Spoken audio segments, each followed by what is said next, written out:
奇趣动物园。红色小鱼很好看，好看死了。算了，其实这条小鱼才是主角，主角也死了。残忍的一幕幕惊呆了路过的小鲨鱼，然而它竟丝毫不怵，直接往前走。小鲨鱼身处食物链顶端不会出事，谁也不怕的感觉真的很酷。酷毙了！等等，酷毙没酷毙，原来背上有刺。酷毙差点酷毙又没酷毙的样子，真的是酷毙了。那么我们今天的主角正好不是他啊。这种长得很东西的小随机叫巴布亚企鹅，它们是南极的小可爱，同时也是海洋中速度最快的企鹅。巴布亚企鹅正要出门觅食，就被守在一旁的海豹发现了。海豹张开樱桃小嘴，势必要给小企鹅一个爱的抱抱。海豹在水里尤为灵活矫健，但别忘了，巴布亚企鹅也是海洋中速度最快的企鹅，它从来不惧小小海豹。开战吧！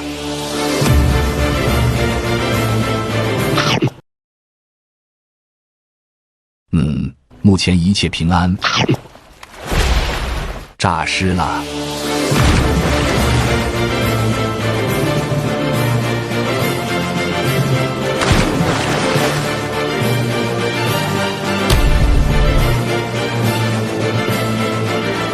小企鹅一记假死将海豹耍得团团转，气急败坏的抱抱十分暴躁，甚至追上澳大利亚壮浮兵，打算用眼神瞪死企鹅。来，继续来追我！叫什么叫？你能拿我怎么样？菜就多练。战绩不行，抱抱直接理亏，一句话也说不出来，最终只得悻悻离去。巴布亚企鹅拿下 MVP 后就去追赶大部队了。接下来的旅途一切顺利，唯独回家时被一只海狮包围了。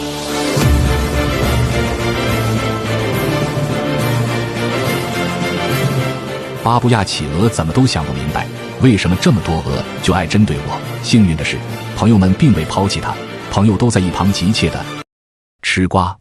好在主角逃跑技能了得，他有自己的逃跑秘籍，先迈左脚再迈右脚就可以跑起来了。这一技巧有一优点，那就是前脚刚走，后脚就能跟上，必要时再以爪子为辅助，如此便能完美诠释啥叫落荒而逃。一招不慎满盘皆输，两招不慎连输2盘。我指的是捕食者。命运多舛的企鹅十分笃定，他身后的海狮已然体力不足，只需要再坚持1分钟就能。浪费50秒，没事儿，1寸光阴1寸金，3寸光阴1个心，再坚持一会儿，他那悬着的心就能彻底的死了。人生就像一盘棋，我不会下棋，那就跑起来吧。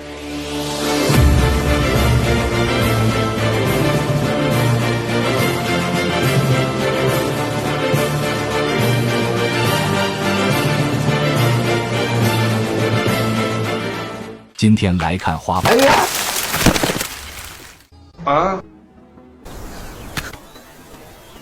咱们还是换一个吧。花豹，全球唯一一种叫花豹的生物。据我研究，所有的花豹都是豹子，因没吃上饭而连做好几天噩梦的抱抱，决定去以恶制恶。在范有引力的引导下，他来到食堂，化身终极复仇者，猫猫碎碎，势必要给对方一个爱的抱抱。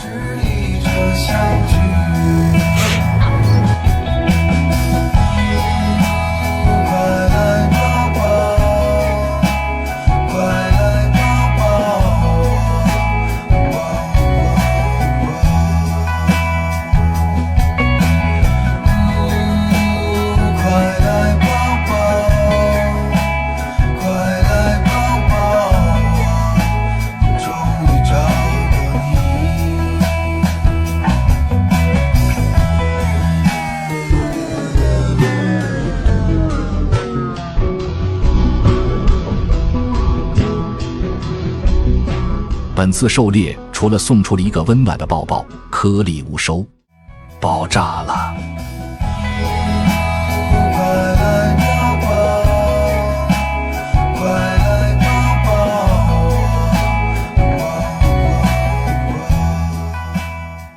地广人稀，饿得一批。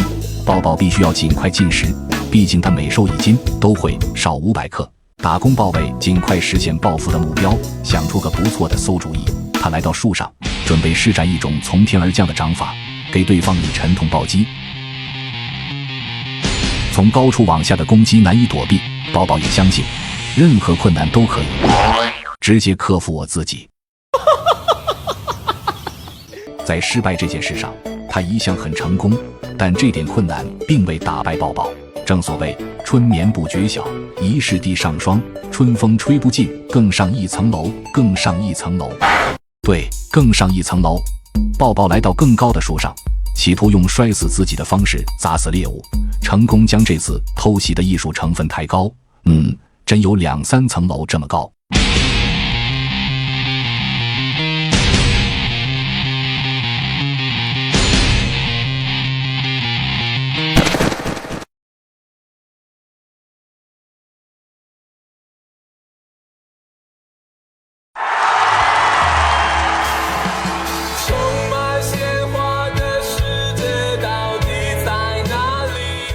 实践证明，胜利也许会迟到，但猎狗从不会缺席。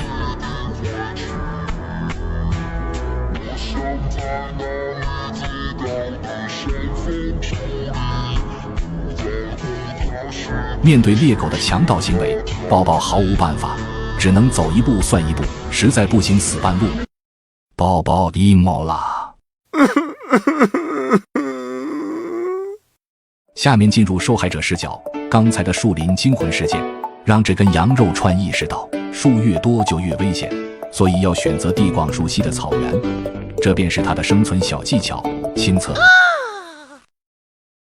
差点有效，没事，这种情况下还有一线生机，但绝无生还的可能。炊事员花豹以及摸头杀令其又一次收获一顿美餐。更幸运的是，附近还没有讨厌的猎狗，他只需要尽快将猎物拖至树上就会很安全。虽然努力不一定会成功，但不努力一定会很轻松。此刻的抱抱可谓是春风得意马蹄。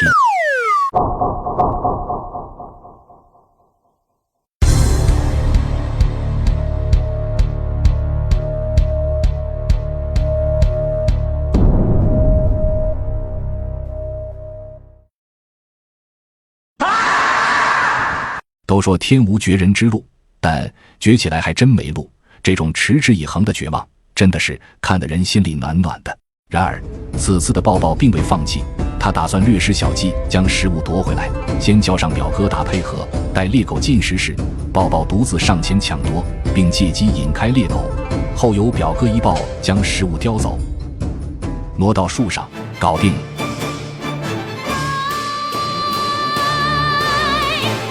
据我观察，此次配合堪称完美中不足的是，表哥打算独吞。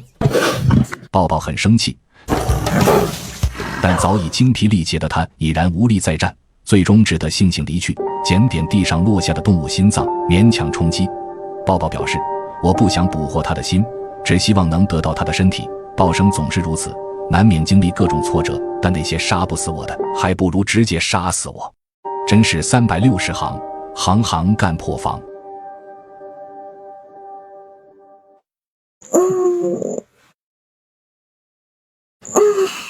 树琴海豹，北极最可爱的小报贝，一种将可爱融入至呼吸中的生物。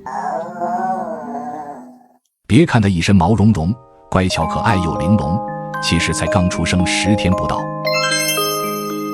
刚出生的抱抱只有500克1斤，冰淇淋色的皮毛外套，可爱又可口。放错了，重来。树琴海豹是很显瘦的生物，就是瘦的不明显。海豹幼崽的白色源于它妈妈那白到发黑的基因。为了贯彻优生优育政策，海豹妈妈一辈子只谈一个对象，但每年要重谈一次。英年早孕的豹妈1年只生1胎，所以她会把自己的一切都交给这个 Plus 版糯米团子。豹妈每天中午出晚上归的去外面觅食捕猎。别问我为什么不是早出晚归，豹妈表示，既然正义都能迟到，为什么我上班就不能迟到？哼！这片海域有无数只幼崽在喊叫，渴望抱抱。最后在听觉与视觉的双重加持下，豹妈成功地找到了离自己最近、不知道是不是自己家的幼崽，不管了，以后你就是我的崽。每一个小海豹都患上了一种叫做瘦的病，这种瘦叫你妈觉得你瘦，她与你妈觉得你冷同根同源。来，小瘦子快来喝奶。幼年时期的抱抱只有一个目标，那就是增重，增重，还是他妈的增重。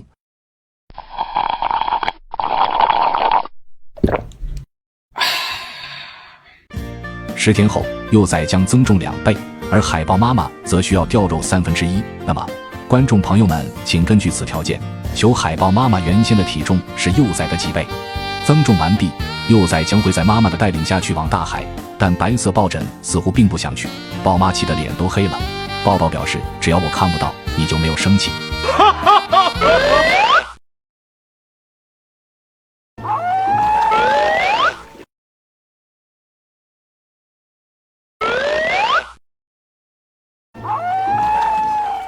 最终，抱抱靠着自己的厚脸皮，成功的将这次外出训练躲开。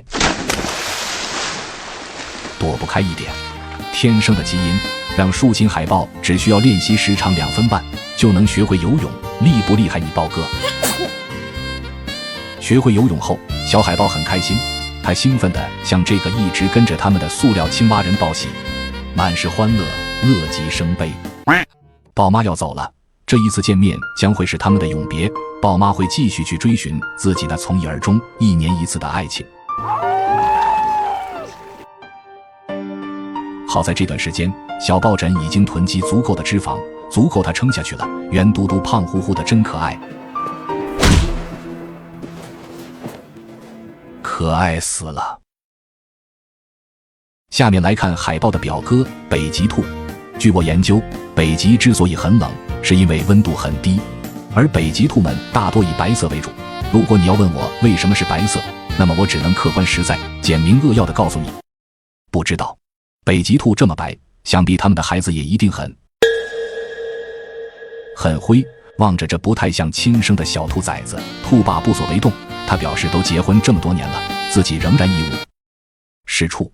最近几天，北极狼饥饿难耐，老不好，我猜多半是饿了。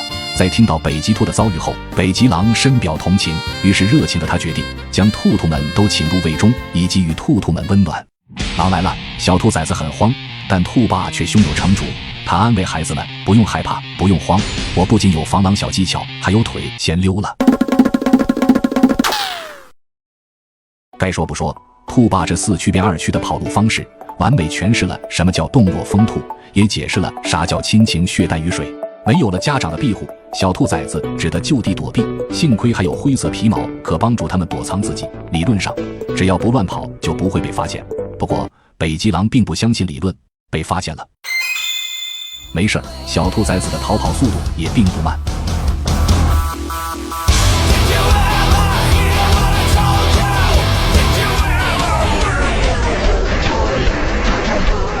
果然，兔生没有意外，因为全是意外。好在他成功的活到了死。如果我猜得不错的话，杀掉兔兔的并不是别人，正是凶手。萨摩耶 Plus 北极版，北极失去了一个可爱，但也养活了另一个可爱，这就是可爱转移。值得庆幸的是，兔爸成功逃脱，毕竟只要留得青山在，就不怕没柴烧的吧。一家人就要整整齐齐。果然，这个世界就像打电话一样，不是你先挂，就是我先挂。对于这件事，我总结了一点：狡兔死，走狗保，真好真好。甲虫刚出门就入坟，真好。让我们重开一遍，这次甲虫换了一条更安全的道路。被上课摸鱼的大学生发现了，无恶不作的大学生这种半路搞偷袭的行为可谓十分狡猾，手也花了。脑残指尖的小甲虫终于迈出重生的第一步。说实话，我想不明白它是咋长这么大的。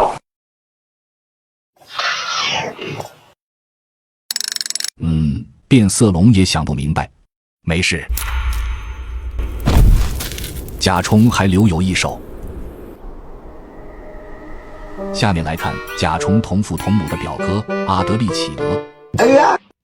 他正赶着去参加1年1度的相亲大会，单身5年之久的生活令阿德利从原先的人老实话不多进化成人老实话不多。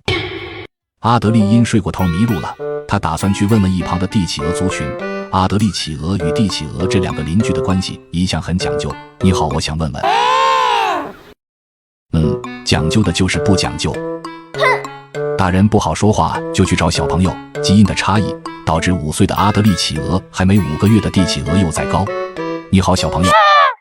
小朋友不要误会，我只是想问一下。我直接。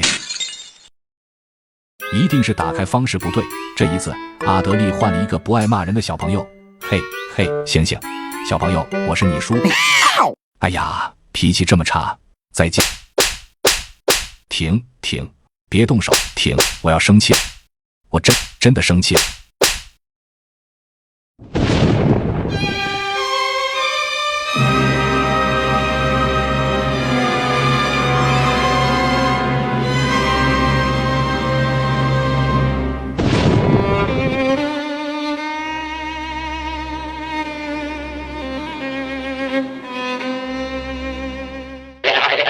黑鹅势力帝企鹅幼崽的一通嘴巴子，把阿德利企鹅打得焦头烂额，也让他成功一起接下来的路。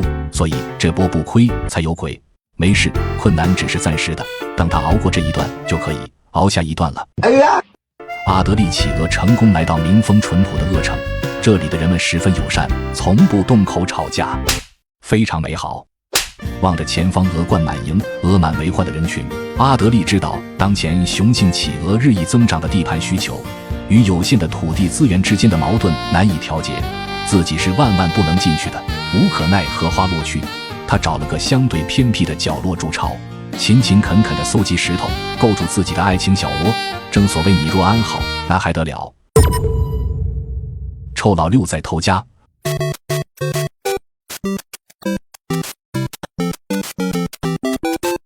不会数数的阿德利发现，不管他怎样努力，怎样内卷，自己手上的存款就跟头发一样，总是越来越少。锄禾日当午，打工真辛苦，谁知盘中餐，粒粒不靠谱。也许他应该去跟身后那晒了一天太阳，啥也没干，房子却奇迹般完工的邻居请教一下，如何让石头生石头。邻居表示，年轻人要脚踏实地认真工作，相信理想。毕竟如果人没有理想，那跟无忧无虑有什么区别？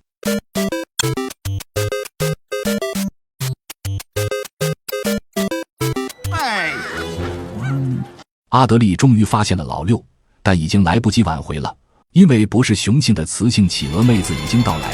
Can you feel it? Can you feel it? Sean Roxas, can you feel it? Sean Roxas, can you feel it? 虽然主角没有漂亮的房子，但他有动听的歌喉，同样可以吸引妹子。祝你平安，祝你平安。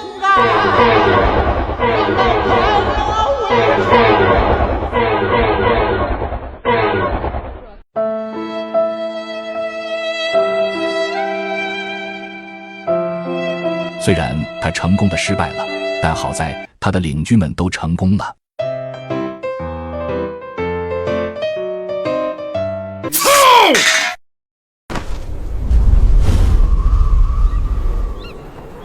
欧洲山林始终坚信，总有一天会有人踩着七彩祥云来带他上天。现在他来了。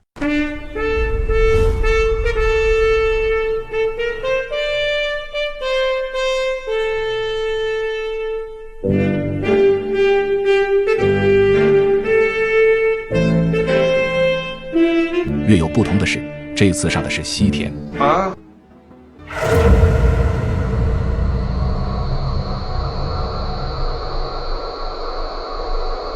这个小羊肉串被金雕盯上了。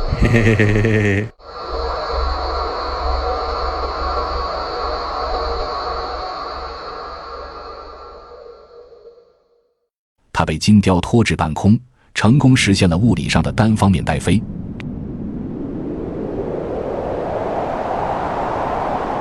这个时候不用慌，只需要用脑袋死死抓住金雕的爪子，然后再默默祈祷上帝，就会很安。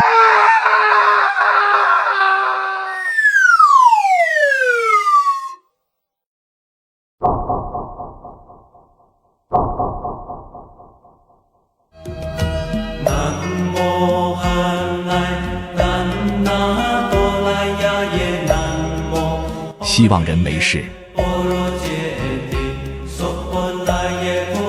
下面来看金雕的表姐，狐到中年，身不由己。藏狐妈妈深有感触，她因脸蛋太方而被称为老脸蛋。膝下孕育着4个方脸小傻蛋，分别是1次方、1元2次方、2次方与2元1次方。他们还有一个邻居，爱吐烟圈的鼠兔。考虑到2手烟的问题，藏狐妈妈决定吃掉这只碍事的邻居。成长期的藏狐宝宝饭量很大，一天要吃掉好几只可爱的鼠兔。现在藏狐妈妈的压力比山还要大。至于藏狐爸爸去哪了，只知道是喝了旺仔牛奶后就外出捕食去了，至今未归。回到藏狐妈妈视角，此刻的她正在卖力地捕猎。这片大地上食物资源匮乏，好在还有肥美多汁的鼠兔可以吃。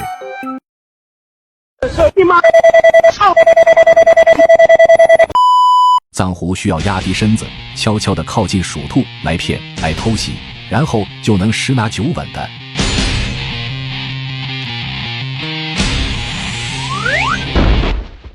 失手了。这么精彩的视频必须配台好手机观看，像我在转转买的这台2手苹果13就很不错，比新机便宜1200。过日子嘛，没必要买新的。转转是官方验2手平台，每台都经过全面检验，比一般2手靠谱。过年正常发货，买回来试用7天。我去年在上面买的苹果手表 S8， 到现在都很好用，真心推荐转转。每当藏狐妈妈捕猎失败，都会在心中暗骂藏狐爸爸这个死鬼。梦想成真了，藏狐爸爸真成死鬼了。婚姻果然是爱情的坟墓。下面继续胡说八道。下面开始正经科普。天气预报说今晚有雨，我却只知道今晚有你。久违的大雨洗刷着这片干旱的大地，也冲散了小动物们心中的阴霾。雨过天晴，数不尽的祝英台在跳铃身旁飞舞，跳铃也深受感染。新的一年，希望大家都能心情好一点。我希望你的心情好一点，一毛少一点，不用每天挂着一张粽子脸，让运气好一点，烦恼少一点，阳光暖暖它会照在你身边。今天来看小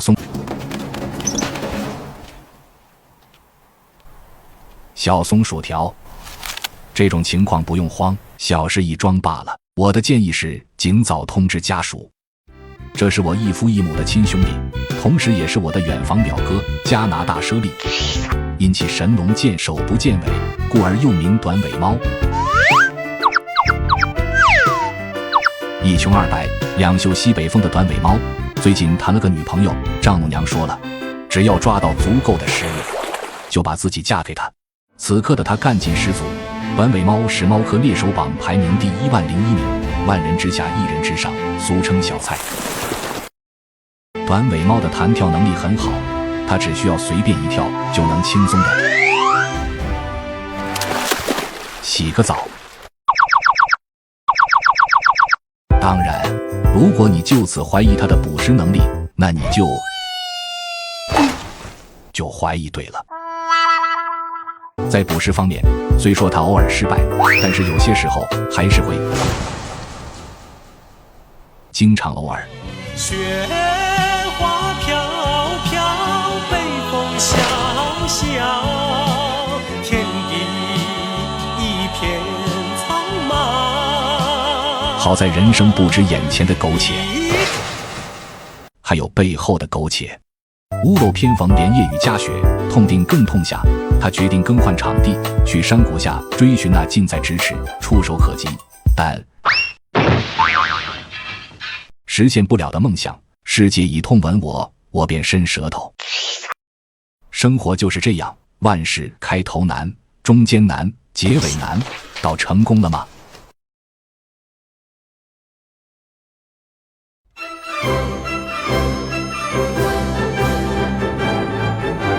你看我说的没错吧？生活就是这样，总能收获一些小惊喜。短尾猫成功吃上薯片，算是短暂性的满足了口腹之欲，一次成功令他收获了极大的自信。他将膀胱对准水中生物，理论上这只大老鼠很有成为早餐的可能，不过对方不接受理论，并且放了个屁。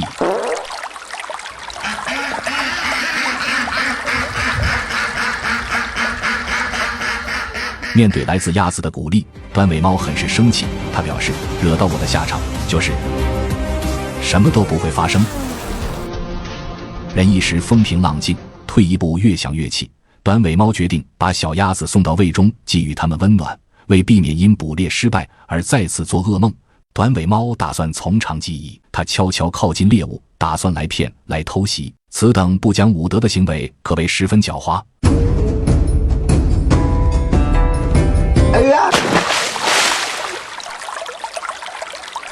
狡猾的短尾猫狡猾了。事实证明，机会总是留给有准备的人的，没有机会别瞎准备。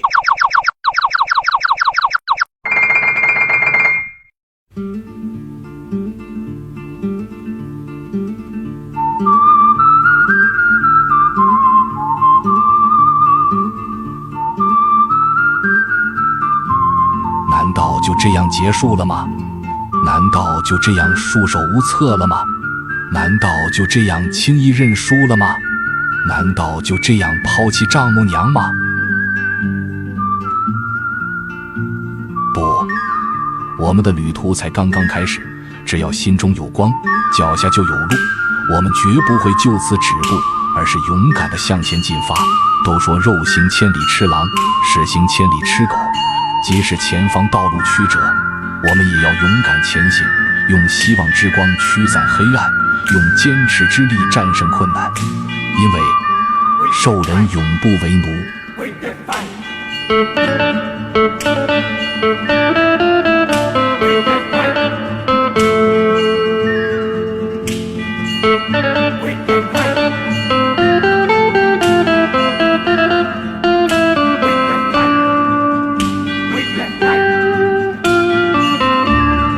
其实这种情况下，小鸭子也并非无路可走，它还有死路一条。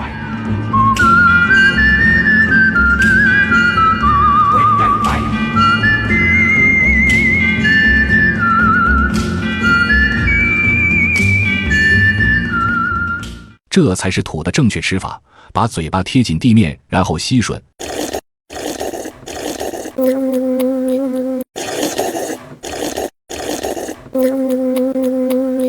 该说不说，月薪10万差9万7的伙食就是蠢。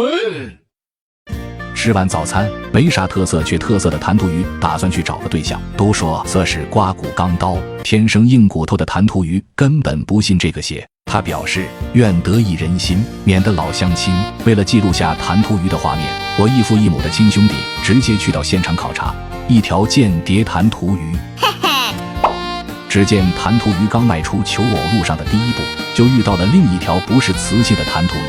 还记得去年就是他把妹子抢走的，为此还打了3场架。虽然第1场主角没赢，但好在第2场对方也没输。第3场主角想打平局，对方没同意。仇人见面，分外眼红。你他妈太傻！出来单挑啊！你以为我找你啊？单挑啊！你打我！来呀！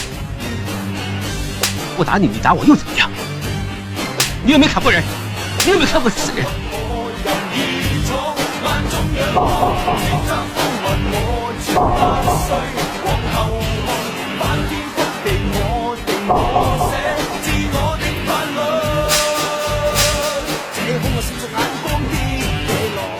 根据宇宙第一定律富含为 C 原理，我们可以看得出来，弹涂鱼赢了。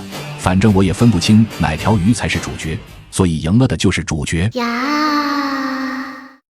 赢下战斗后，先啃2口泥补充元气，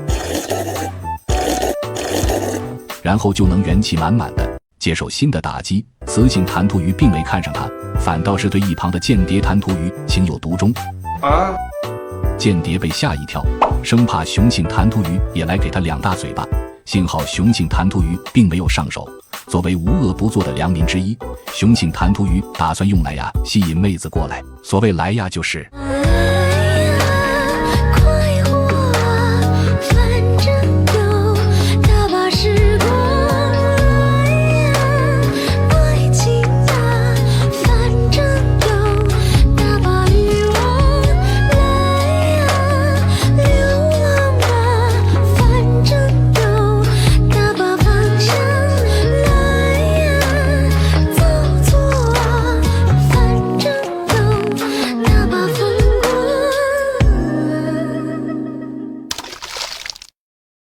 一曲舞毕，弹涂鱼成功斩获妹子的芳心，准备直接步入洞房，先啃2口泥补充体力。啥？放入姜片、辣椒及其他配料，焖煮1分钟后，加上蒜叶翻炒一会儿，将会更爽。下面来看弹涂鱼的表哥，只有这么大一点的寄居蟹，他总感觉屁股下有股寒气，走光了，连痔疮都被看了个一清二楚。这令寄居蟹十分尴尬，他必须尽快换套衣服，不然他那清汤寡水的生活又要被大妈造谣的风生水起了。今天是寄居蟹的换房大会，一群寄居蟹挤在一起更换房子。寄居蟹会不停地长大，但是背上的壳却不会变大，为此他们每隔一段时间便需要更换一个更大的房子。这跟我表哥每隔一段时间就会退一次皮是一样的道理。寄居蟹们由大到小的排成一队，待前方更大的寄居蟹更换房子后，比它小一些的寄居蟹会以迅雷不及掩耳盗铃铛不停响的速度进入上一个房客的房子，都是房东当面交易，没有中间商赚差价。都说天时不如地利，地利好过天时。刚上班第1天的间谍寄居蟹抓住难见易得的机会，疯狂地记录着这一幕。看样子干完这一票就能提前转正了。等等，那边发生了冲突。2个租客看上了同一套房子，2只寄居蟹决定以猜剪刀石头布的方式来分出胜负，最终出剪刀的出局了。失败者是个大肠走光的小伙，看来今天是换不上好房子了。一想到村口大妈的流言蜚语，他便是一阵宫寒。等等，己所不欲，必施于人。他抢掉了摄影师的房子，可怜的间谍寄居蟹刚上岗就下岗，并且成功的因弄丢公司设备而欠下一大笔外债，真好。幸运的是，对方竟意外地接替了他的工作，并完美地完成了任务。寄居蟹背着摄像头试岗半天后，累得够呛，看来他的泪点真的很低。他果断地放弃了这份 offer， 并表示这个班狗都不上，因为他只想1不做2不休，就是1什么都不做，2不停地休息。衣服被扒光的间谍只能穿着皇帝的新衣不断爬行，上岗第1天就裸奔，小间谍十分尴尬。好在他只需撑过今天的流言蜚语，就能迎来更多的流言蜚语。没事儿，莫愁前路无知己，天下没人认识你。他是沙漠中最可怕的猎手，沙猫，不是傻猫，也不是沙帽，是沙毛。跟我表哥一样，沙猫生活在面积不大、区8000平方公里的阿拉伯沙漠中。沙猫不仅喜欢把食物埋进沙子里，还会把排泄物也埋进沙子里，因而总会有记性不好的沙猫挖到熟悉的东西。这只沙猫每天开开心心，没有脑筋，只因为沙漠的白天太热不适合捕猎，晚上太冷又不想捕猎，它便能凭借这2个借口，每天都窝在学区房中睡觉，也成功晋升为我国第57个民族。睡眠不足。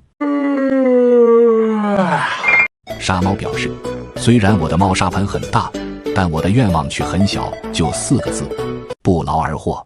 愿望还没实现，沙猫就遇到了段誉他哥段良。无奈他决定在昨天的明天，也就是今天去出口恶气。沙漠中水资源稀少，但沙猫们却可以终身不喝一滴水，因为他们会等猎物喝饱水分后再吃掉它们。这条沙角蜥就很不错，跟女朋友一样，沙角蜥腿短肉多，非常容易捕捉。沙猫只需悄悄地匍匐前进，便能成功的。失败了。虽然成功的失败了，但他失败的很成功，这又何尝不是一种成功呢？恶气没撒出来，沙猫只得回去继续睡觉。夜深，小杰瑞大方地出门觅食，他知道沙猫不会在晚上出来，所以他才能很幸运地活到了死。通知家属吧，温饱思淫。避什么避思故乡行了吧？吃完薯条，沙猫跨越沙丘去相亲。一般来说，很少有异性能勾起主角的兴趣了。这是第99个，对方很庆幸自己还在百强之列，并报复性地生了3个儿子。小沙猫们十分可爱，好奇心重，偶尔作死，经常偶尔。在残酷的沙漠环境里，每户沙猫家庭平均能长到成年的不到1只，相当于生娃以给别的动物加餐。为了提高种族存活率，沙猫妈妈长期研究母猪的产后护理。现在该研究已经有了重大突破，就是加入沙猫购买宠物保险计划。你是发明家嘛？我啷个不知道？看到这里，大家应该知道了，这期真正的主角其实是沙猫也能买的宠物保险，长期致力于提高猫咪存活率，让小猫咪都能看得起病，健康成长。支付宝宠物保险，看病可以报销70%，你要问我剩下的30%怎么办？不知道，我只是站着说话不腰疼。定点医院覆盖范围广，8000平方公里的沙漠中，每2平方公里就有一家定点医院，除了没有地铁，十分便利。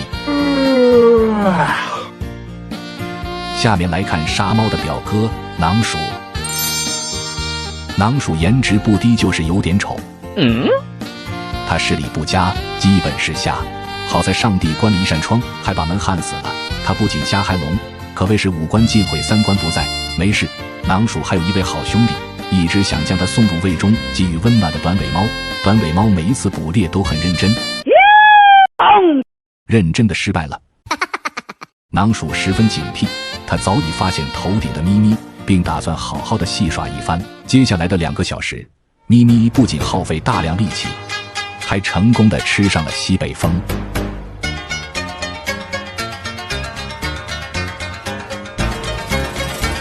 好在还有邻居的鼓励。怎么样呢？我又跳出来了，我又站回去了。怎么样？我又跳出来了，打我啊，笨蛋！10年磨一剑，5年磨半边，囊鼠终究是死于话多。短尾猫被鼠鼠调戏了2个小时，越想越气，颜面扫地，丢死人了。对，丢死人。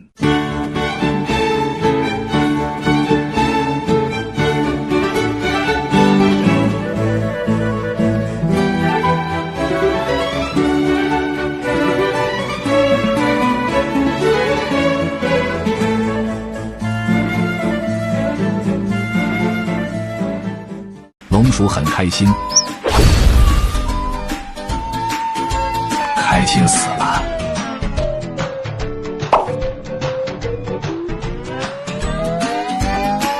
开心活了，开心了。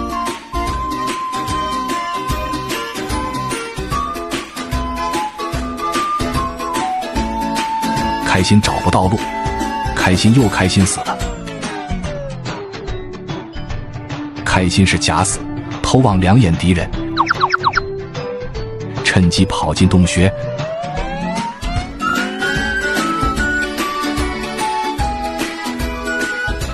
入土为安，开心太开心了，希望他别再开心死了。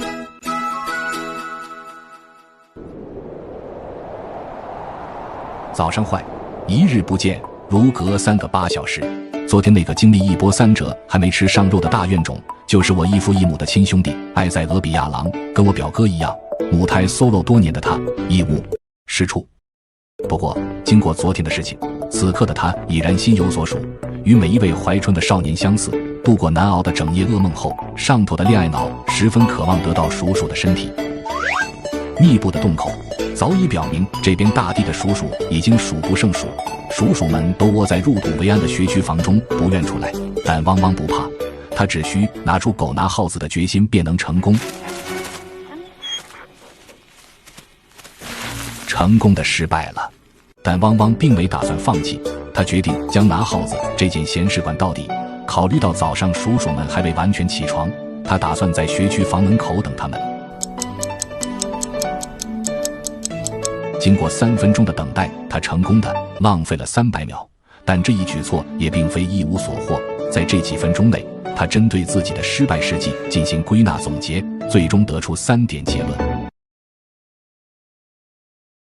当当，来活了！完美，完美的又饿了一天。汪汪队气急败坏，居然直接上嘴，看来他是真的饿了。汪汪塞了满嘴泥，这一下更难搞了。鼠鼠没吃上，土里的虫子都要把汪汪的牙齿咬烂了。他决定用一种最原始也是最高效的狩猎方式，那就是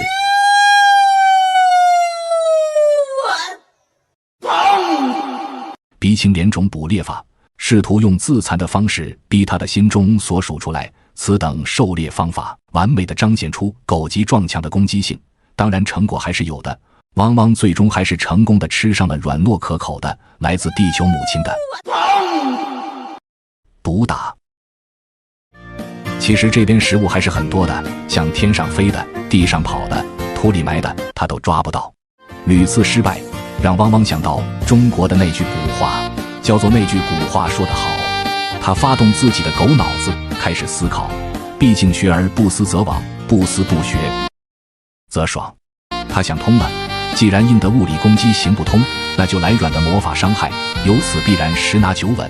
这次汪汪的口气很大，于是他便利用起自己的口气，把嘴伸入学区房，一吹一吹一吹一吹一吹一吹，吹不出来呀，再来一吹一咬，完美。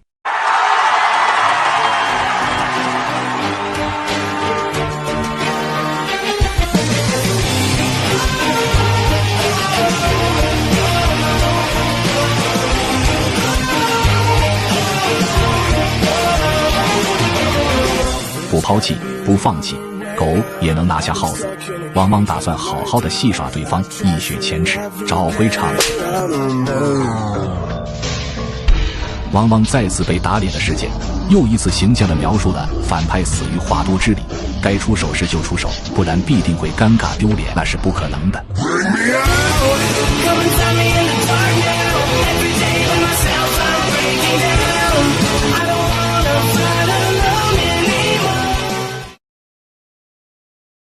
它是最致命的猫科猎手，黑足猫。可爱虎斑小豹纹，传说它能咬死人，大家别不信，我跟它对视了一眼就被萌死了。据说所有的黑足猫全部都是猫科，并且它们还是地球上唯一一种叫黑足猫的生物。作为我同父同母的表哥，黑足猫的体型娇小，每斤只有500克。如果你问我为什么你家菜市场那边1斤只有400克，我只能郑重地告诉你，不清楚。白天的时间，黑足猫都窝在学区房里休息，毕竟它们晚上还要睡觉。深夜，睡醒的黑足猫出门觅食，为了记录下它们的捕猎镜头，研究人员在其脖子上装了个形猫记录仪。黑足猫的捕猎成功率是狮子的2-3倍，这意味着它每次出门捕猎不是成功就是失败。找到了他的心中所属。别看他走路很呆，攻击力那是相当于没有。幸好还有邻居的鼓励。溜了。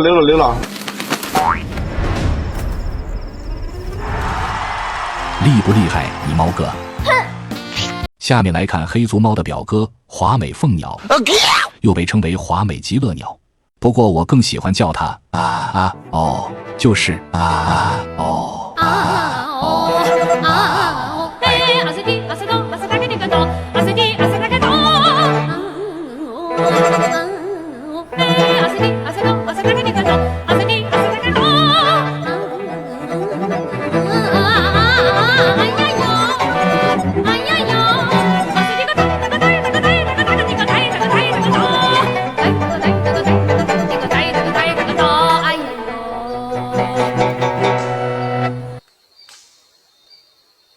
太神经了，受不了。我们来看黑足猫另一位同父同母的表哥大青。这个时候不用慌，还有机会，让我们换一位主角就好了。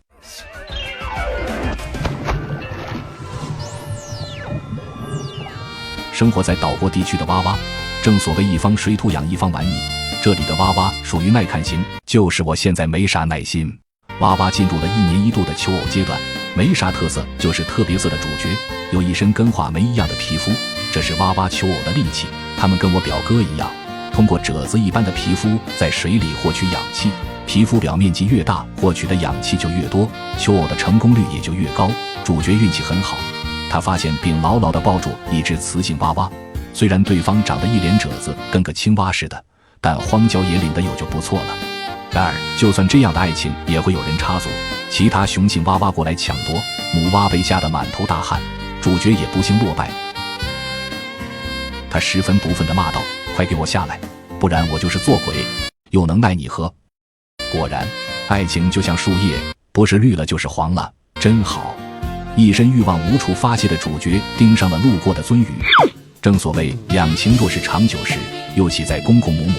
主角凭借想象成功地在鳟鱼身上完成了繁衍工作，真好。绿螳螂其实非常可爱，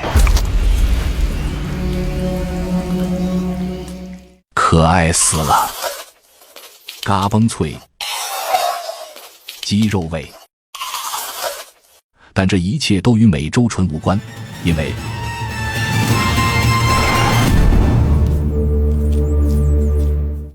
因为它也自身难保。黄腹鹇表示真香，黄腹鹇遍布于南美洲各地，它们的视力极好，能看到10厘米以外的事物，所以我们今天的主角不是它。薛小肖，江湖人称肖鲜肉，跟我表哥一样，身高不足30厘米，十分可爱。正所谓虎落平阳被犬欺，枭在野外不如鸡。薛小肖常因捕食能力太差而被邻居嘲笑，但咱不气馁，既然找不到食物，就去找食物的食物。首先跟个小老头一样去捡垃圾，后用这些垃圾吸引可爱又可口的游客。来了一只蟋蟀，但薛小肖的眼球无法转动，所以只要这只蟋蟀别发出太大声响，就会很不安全。这只小蟋蟀怎么都不会想到，今天来吃的竟然是自己的席。恭喜他成功地活到了死。薛小肖还有个在外面打野的远房表弟，名叫丧彪，不过我们更爱叫他嘟嘟，因为嘟嘟嘟嘟嘟嘟嘟嘟嘟嘟哒哒哒。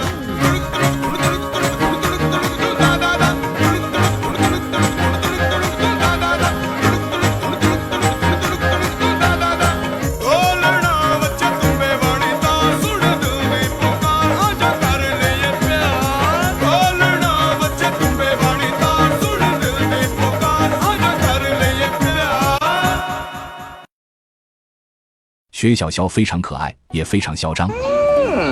他们是这一块的黑恶势力，一边叫嚣着要占领地球，一边抢土拨鼠的窝。他们直接钻进土拨鼠的窝中筑巢，全然不顾广大土拨鼠鼠民群众的反对。很明显，这是薛小肖们统治地球事业的第一步。土拨鼠盯着走地鸡这一嚣张跋扈的走路姿势，十分硬气地表示是可忍，鼠也可忍。经过土拨鼠国国家议会的讨论，决定派出代表去与薛小肖谈判。看来刚才怀疑土拨鼠是软柿子的行为，你好，我是龟，好嘞，是怀疑对了。被泥土包围起来的巢穴，总能给薛小肖一种入土为安般的安全感，让他难以撒手。况且抛开事实不谈，薛小肖凭实力抢来的洞为什么要还？薛小肖的颜值都很高，想必他们的孩子也不会差远了。算了，继续讲洞穴的事。薛小肖如此嚣张的强行为，另一旁的野牛十分不忿，他决定给这一小只辈一点教训。野牛来到薛小肖的巢穴洞口，不停地翻滚摩擦，擦玻璃。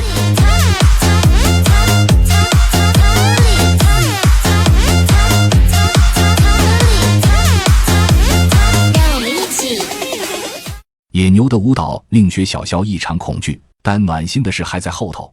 擦完后再来上一泡温暖新鲜的红茶。完美。紫色小鱼很美，美死了。这个时候不用慌，只需要躺着别动，就有机会撑死对面。这条老六专门藏于暗处搞偷袭，攻击速度极快。就问你快不快吧。老六名叫碧鱼，十分可爱，所以我们不讲它。一只小苍蝇真难看，难看死了。继续换一个受害者啊，不对，是主角。这只澳洲雄性牙齿螳螂发现了一个妹子，对方长得高大还微胖，瓜子脸大长腿，真的是爱死了，真的爱死了。雌性螳螂吃掉了雄性螳螂。原来这就是初恋的味道。婚姻果然是爱情的坟墓。盲猜已经去世了的雄螳螂表示，小事一桩，生活对我反复捶打，肉质竟变得筋道 Q 弹。失去头部的雄螳螂仍在不断挣扎，但挣扎的目的并非是逃跑，而是为了完成仍未实现的任务。它的身体凭借刻在基因中的记忆，找到雌螳螂的尾部，并且成功洞房。这一波操作我只能给他打9分，因为真的是6番了。雄螳螂为爱献身的行为将会给雌螳螂带来更多的营养，通过舍己为人的方式帮助其孕育后代。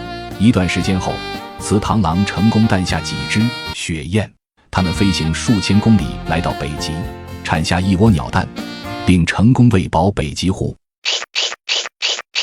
出口成脏的雪燕悲痛不已，那都是它的亲生骨肉啊！雪燕心如刀绞，雨如泪下，生活都失去了色彩。假如生活出卖了你，那至少要500克1斤。据我研究，昨天还是周5，今天就周6了。所以我们来看北极狐同父同母的表弟小螃蟹。正所谓少壮不努力，越来越安逸。睡到12点才起床的螃蟹意外发现一场盛会，一群名为银汉鱼的银汉鱼随着海浪来到沙滩上。雌性银汉鱼学习我表哥的产卵方式，将卵产在沙滩上，以远离海里的捕食者。雄性银汉鱼围绕在它们身旁，为鱼卵受精。这一过程非常拼爹爹。为完成这一壮举，银汉鱼们还要一件东西，要 DJ。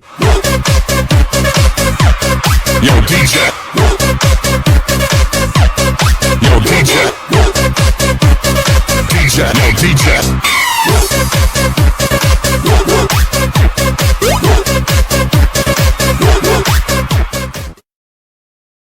等到下一次大潮来临之时，这些留在沙滩的受精卵会孵化成小鱼，随着浪潮返回大海。终于捡完了，再见。早上坏，一日不见，如隔3个8小时，又到了1天1度的跳楼环节。后嘴海鸭们需要从这3.14123456的万米悬崖上跳至海边，经常跳的朋友都知道，这项运动不仅需要7分实力，更要有93分运气。而小海鸭刚好就有这份实力，那就冲吧！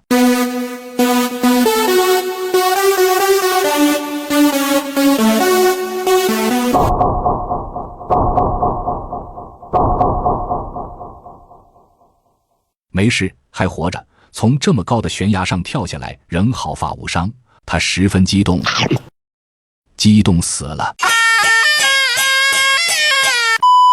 北极狐也激动死了。现在的坏消息是，主角嘎了；好消息是，主角多的是。正所谓10年生死两茫茫，5年生死一茫茫。另一只长得很海鸭的小别致决定直面困难，为保其周全，鸭妈妈打算跟在其身旁保驾护航。他们将以无畏的勇气披荆斩棘。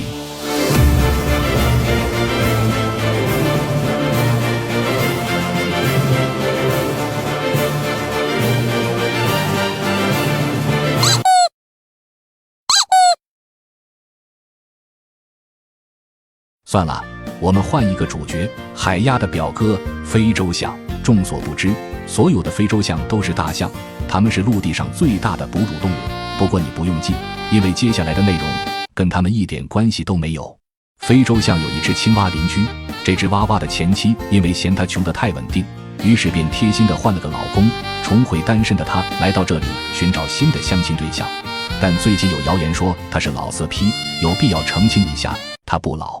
今晚的求偶竞争异常激烈，为了展示自己的实力，他决定让子弹飞一会儿。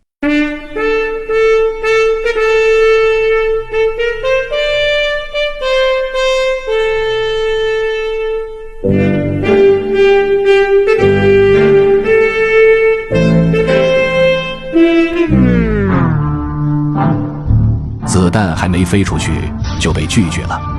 雌性泡沫蛙并没看上不同品种的它，而是邀请了一堆身强力壮的雄性泡沫蛙组团产卵。满头大汗的雌性泡沫蛙把卵直接排入泡沫中，以提升蛙卵的存活率。失败的青蛙并未气馁，他表示：“月亮代表我的心，坑坑洼洼冷冰冰。”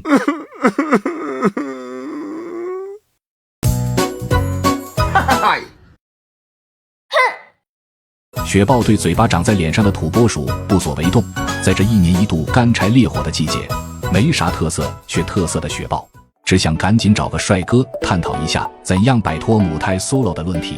他来到抱抱相亲角，喷洒液体以释放自己的交友信息。93年，女，现居香港屯，老公不给力，重金求子。CPDD 这片区域已然留有其他单身豹的气息。这个不错，黑皮体育生，特别是跟博主一样185的身高，深受主角的喜爱。他循着气味一路追赶，恨不得立马给对方一个爱的抱抱。找到了，我的王子。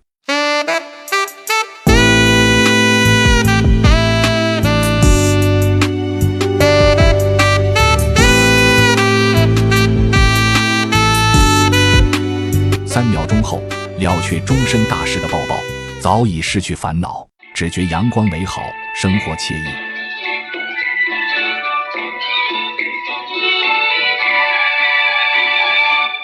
那南风吹来清凉，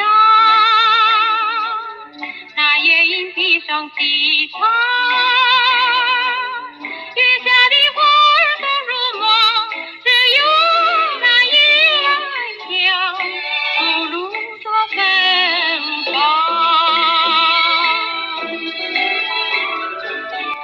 唯一美中不足的是，随着肚子越来越肿，几个月后竟然意外成为豹妈。身旁几只凶猛缠抱的小崽子，让豹妈感受到生命传递的美好，十分幸福。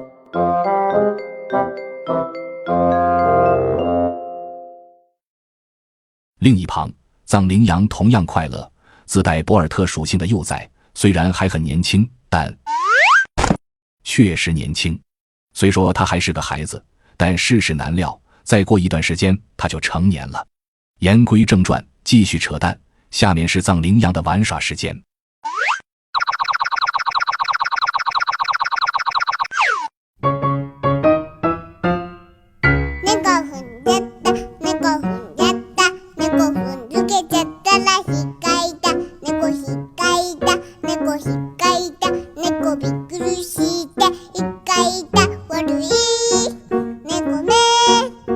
这个时期的藏羚羊非常可爱。可爱死了，不碍事，最起码杨洋成功的活到了死。看到大快朵颐后的抱抱以及地上的羊肉，我只想简简单单的跟朋友说一句：灵魂之子啊，求别！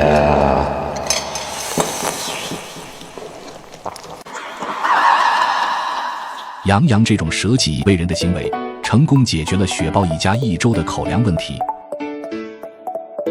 10天后，羚羊早已被吃完，正饥肠辘辘的豹妈发现，只要3天没吃饭就会饿，而饿了就该吃饭，毕竟吃饱就不饿了。为了填饱肚子，养活身旁这几只烦人的现世豹，豹妈决定出去捕食新的猎物。雪豹的皮毛颜色与周围环境十分相似，可帮助它们接近猎物。你找到画面中的雪豹了吗？我猜你肯定没找到，因为它在这。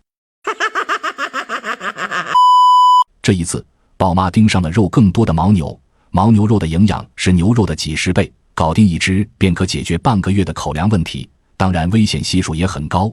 本着不成功就成盒的精神，雪豹发起了冲锋。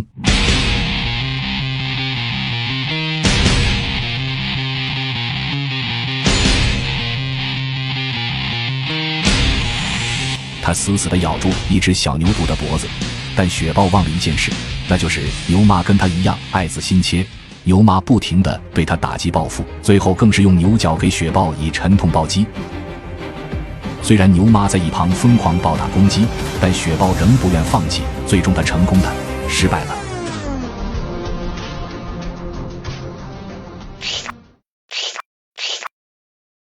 这次狩猎豹妈受了重伤，好在野生雪豹体质强悍，区区致命伤不足为惧的吧。暴毙了。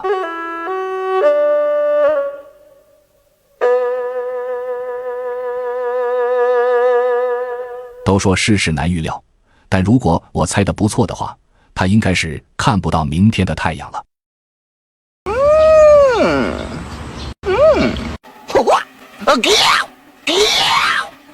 雪鸮，猛禽界的猛禽代表，大眼睛包子脸，可爱不止一点点。因脸太大看不到耳朵，又被称为北极胖头鸡。没有胸肌，酷爱擦玻璃。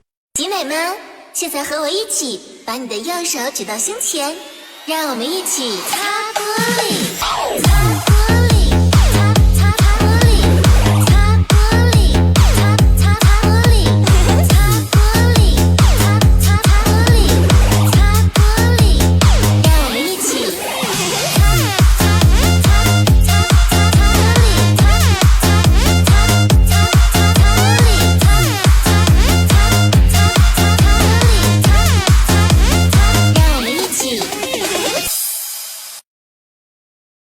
众所不知，雪鸮皮肤白皙，非常讨喜。张开嘴是一座快乐的弥勒佛，捂住嘴像笑不露齿的小老太婆。他们以驴鼠为食，每天都要消灭好几只无名鼠辈。雪鸮的视力十分敏锐，喜欢站在高处俯瞰一切，然后以迅雷不及掩耳盗铃的速度俯冲。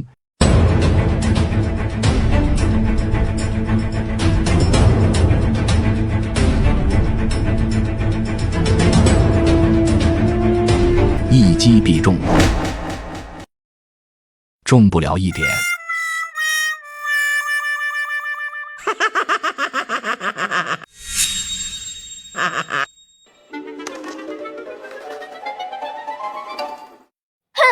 恼羞成怒的雪鸮决定换换口味，这只兔兔就不错，看着可爱又可口。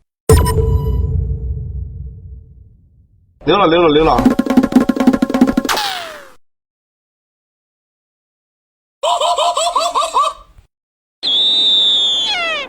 几个月后，雪鸮发现一件神奇的事情，那就是冬天过去后，春天就来了，无比神奇。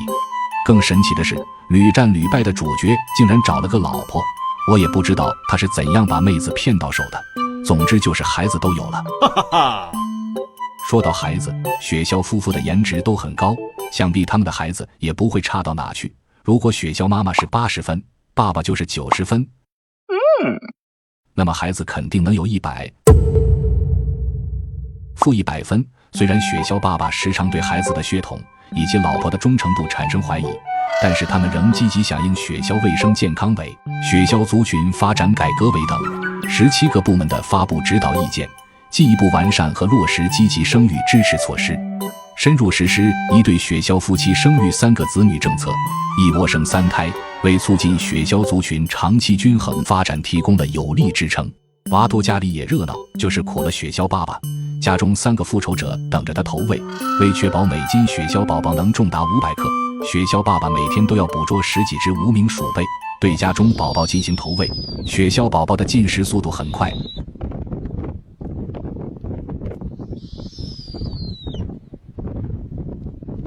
这让雪鸮爸爸真的很累。好在他还有个好兄弟，一只无私奉献的小鸟，闲时可以跟他吐槽生活的苦。这只小鸟与雪鸮一家的关系很好，除了能聊聊天，当食物紧缺时还能充当备用粮。好兄弟一辈子，一言不合进肚子。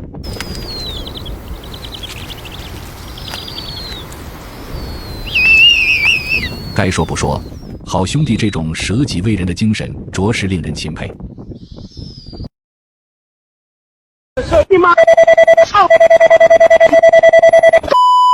吃饱喝足，雪橇夫妇决定放弃今日狩猎行动，跟动物界的朋友们一起给大家拜个年。